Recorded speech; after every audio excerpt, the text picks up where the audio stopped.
Steico are a manufacturer of wood fibre insulation materials and I-joist structural timber products. So it's a whole range of structural materials made from pine and spruce forest from Poland.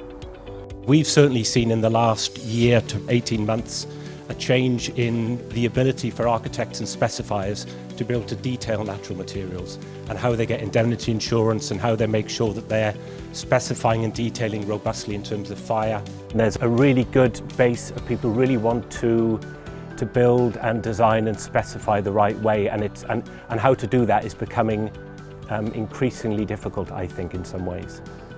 We're promoting a system based on internal wall insulation with a wood fibre, and it's based on internally insulating existing masonry buildings, so existing solid masonry structures, of which there are millions in the UK that need insulating. Now, where people have traditionally been insulating existing solid walls, they've been using an insulated plasterboard approach. So it's typically plasterboard bonded to a PIR or an EPS type insulation and a dot and dab process on the wall. What we've come to sort of see over time with people using that system is when you're installing that, you're creating a cavity between the existing wall and the insulation layer.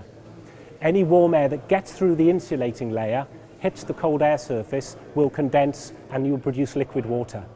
That liquid water will run down in the cavity and it will produce mold and damp problems.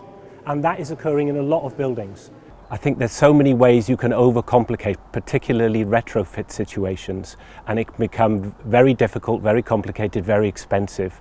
And actually, if you've got a building that's relatively difficult to deal with, a thin layer of internal insulation is actually the easiest way and the cheapest way to go forward. What we do with a natural insulation is that we bond the wood fibre board to the existing wall.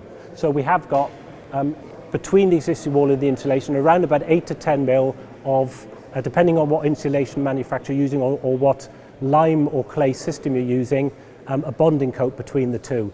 That bonding coat is an integral part of the system because it ensures there's no air gaps between the insulation and the existing wall. So it's impossible for liquid water to form and run down the cold wall surface. Any moisture or condensation that gets created, because you're using a wood fibre approach, is stored within the fabric of the insulation itself. The product can hold around about 20% of moisture by volume, and it can naturally allow it to evaporate either to the outside or back to the inside. It's what is traditionally talked of as a breathable wall solution, which in turn ensures that the internal environment has low humidity, so it's a healthy internal air climate. We're just really looking forward to the show. I think meeting the people, chatting with like-minded manufacturers and distributors, I think that's really what we're looking forward to the most.